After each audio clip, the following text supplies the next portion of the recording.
राधे राधे। आखिर कुंवारी क्यों है माता वैष्णो देवी? माता के अधिकांश स्वरूप सुहागिन की तरह पूजे जाते हैं, फिर भी माता वैष्णो देवी कुंवारी कन्या रूप में क्यों पूजी जाती है? इसके पीछे एक पुरानी कथा है। कथा इस प्रकार से है। त्रेता युग की बात है। दक्षिण भारत के रामेश्वरम में समुद्र तट पर एक सुंदर गांव था। रत्नाकर पंडित यहीं रहते थे। रत्नाकर शिवजी और मां आदिशक्ति के बड़े भक्त थे।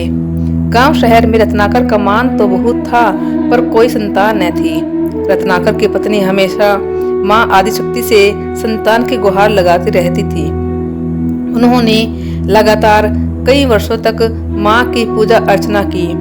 कई सालों से संतानहीन रत्नाकर की पत्नी की प्रार्थना एक दिन मां ने सुन ली। वह गर्भवती हुई तो एक रात रत्नाकर के सपने में एक बालिका ने आकर कहा, मैं तुम्हारे घर आ रही हूँ, पर एक शर्त है। मुझे जो कुछ करना चाहूँ रोकोगे नहीं। पुजारी और सिद्ध पंडित रत्नाकर को यह आभास हो गया कि मां आदिशक्ति के सत्य, रज और तम को दिखाने वाले तीन रूप महासरस्वती, महालक्ष्मी और महादुर्गा ने मिलकर ही इस कन्या का रूप लिया है। नियत समय पर इस दिव्य कन्या का जन्म हुआ। रत्नाकर को यह भी पता चल गया था कि यह कन्या मां आदिशक्ति ने धर्म की रक्षा के लिए ही प्रकट की है। रत्नाकर उसी भाव से कन्या का लालन पालन करने लगे। तीनों महाशक्तियों के मिलन के उस स्वरूप को उन्होंने त्रिकुटा का नाम दिया। त्रिकुटा का स्वभाव जन्म से ही अनूठा था। बचपन से ही वह पूजा पाठ और धार्मिक कार्यक्रमों को देखकर प्रसन्न होती। अभी 10वां साल पूरा भी नहीं हुआ था कि त्रिकुटा को यह पता चल गया था कि भगवान विष्णु ने भगवान श्री राम के रूप में धरती पर अवतार ले लिया है। त्रिकुटा ने यह व्रत ले लिया कि वह भगवान श्री राम से ही विवाह करेगी, अन्यथा आजीवन अविवाहित रहेगी। त्रिकुटा ने अपने पिता से कहा कि वह रामेश्वरम के तट पर रहकर तपस्या करना चाहती है। शर्त के मुताबिक रत्नाकर ने उसे नहीं रोका। 10 वर्ष की आयु से ही त्रिकुटा समुद्र तट पर एक कुटी बनाकर रहने लगी। वह भगवान श्री राम को पति मानकर उनको पाने के लिए कठोर तप करने लगी। इसी तरह घोर तप करते त्रिकुटा को बहुत बरस बीत गए। सीता हरण के बाद भगवान श्री राम लक्ष्मण के साथ दल बल लेकर सीता की खोज करते हुए रामेश्वरम पहुंचे। श्री राम को पुल बांधने तक यहाँ ठहरना था। भगवान एक दिन विचरण कर रहे थे, तभी समुद्र तट पर एक तेजस्विनी ध्यान मग्न कन्या को देखकर बहुत चकित हुए। उस कन्या के ओज और आभा से वह स्थान अलग ही रोशनी से प्रकाशित हो रहा था। भगवान श्री राम कौतूहलवश उस कन्या के तपोस्थल तक पहुँचे। प्रभु ने उस कन्या से पूछा, तुम कौन हो देवी, और इतनी कम उम्र में इतना कठोर तप क्यों कर रही हो? ऐसी क्या इच्छा है जिसके लिए ऐसा घोर तप करने को विवश हो?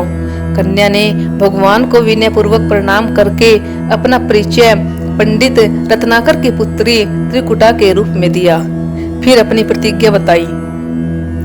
त्रिकुटा जान गई थी कि उनके सामने साक्षात भगवान श्री राम ही खड़े हैं, इसलिए उन्होंने निवेदन किया कि आप मुझे पत्नी के रूप में स्वीकार कर लें। इस पर भगवान श्री राम ने कहा, यह संभव नहीं है। मैं एक पत्नी गृहिणी के संकल्प से बंधा हूँ। अपनी पत्नी के अपहरणकर्ता को दंड देने के लिए यहाँ तक सेना सहित आया हूँ। त्रिकुटा को यह सुनकर आघात पहुँचा। उन्होंने अपने कठोर तप का वास्ता दिया और भगवान से विवाह करने की पुनः याचना की। त्रिकुटा ने कहा, प्रभु, क्या मेरा यह तप व्यर्थ गया? मेरे तप में वह शक्ति नहीं कि आपको प्राप्त कर सकूं। मेरा तप अभी कम है तो मैं इसे और कठोर करूंगी और तब तक जारी रखूंगी जब तक मेरी अभिलाषा पूरी नहीं हो जाती। भगवान ने कहा, जब मैं सीता का पता लगाकर लौटूंगा तब तुम्हारे पास आऊंगा। यदि तुम मुझे पहचान लोगी तो मैं तुम्हारे इस बात पर सही निर्णय करूंगा। चित्रकूटा को इस बात से बड़ी प्रसन्नता हुई कि उनका तप सफल है। भगवान ने उन्हें पूर्ण का एक आश्वासन दिया। अब उन्हें अपने स्वामी की परीक्षा में उत्तीर्ण होना है। इस प्रसन्नता के भाव से भरकर त्रिकुटा का उत्साह और बढ़ गया। उन्होंने और कठिन तप करना आरंभ किया।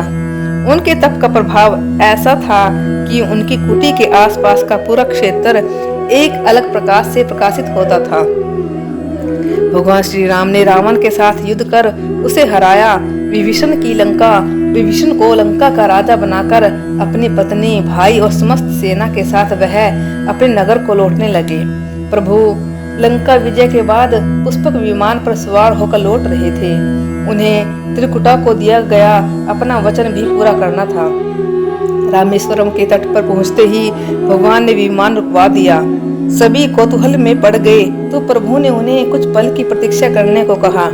उसके बाद वह अकेले ही चल पड़े। सारी सेना भगवान को आज्ञा के अनुसार वहीं ठहरकर उनकी प्रतीक्षा करने लगी। श्री राम ने एक अत्यंत बूढ़े ब्राह्मण का वेश बनाया और देवी त्रिकुटा के पास पहुंचे। प्रभु उनके पास कुछ पल रुके पर त्रिकुटा उन्हें पहचान नहीं सकी। भगवान ने उन्हें अवसर दिया पर उनकी लीला को देवी त्रिकुटा भांप न पाई। तब भगवान श्री राम अपने असली रूप में आ गए। उन्होंने त्रिकुटा से कहा, देवी, मैं आपको दिए वचन के अनुसार आपके पास आया था, परंतु आप इस परीक्षा में सफल न हो पाई। वैसे भी इस जन्म में सीता से विवाह कर मैंने एक पत्नी व्रत का प्रण लिया है, इसलिए तुम्हारे साथ विवाह तो असंभव ही था। देवी त्रिकुटा कुछ निराश हो गई। भगवान ने उनकी मनोस्थिति समझ ली और मधुर वचन में बोले। भगवान ने कहा, आपको निराश होने की आवश्यकता नहीं। आपका संकल्प पक्का है, इसलिए मैं इसे खाली नहीं जाने दूंगा। इस युग में मैं व्रतधारी होने के कारण विवश हूँ। कलयुग में मैं जब कल्कि के अवतार में जन्म लूंगा तब मैं तुम्हें अपने पत्नी के रूप में अवश्य स्वीकार करूंगा। तब तक तुम हिमालय स्थित त्रिकुट पर्वत पर जाकर तप करो और मेरे अवतार की प्रतीक्षा करो।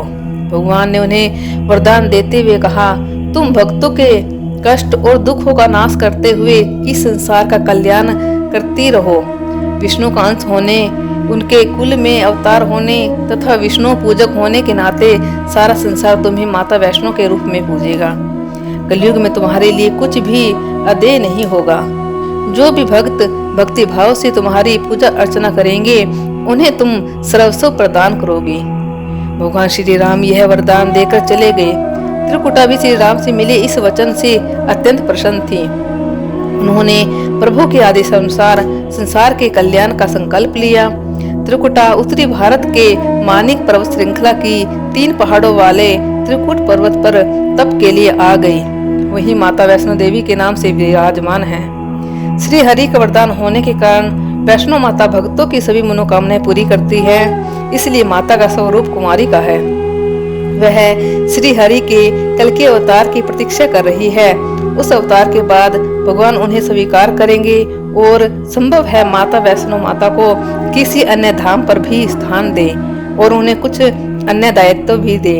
यह कथा लोक श्रुति पर आधारित है और दक्षिण भारत की प्रसिद्ध लोक श्रुति है। माता वैष्णो देवी के पास श्रद्धा पूर्वक भक्ति के साथ आने वाले भक्तों की मनोकामना माता अवश्य पूर्ण करती है।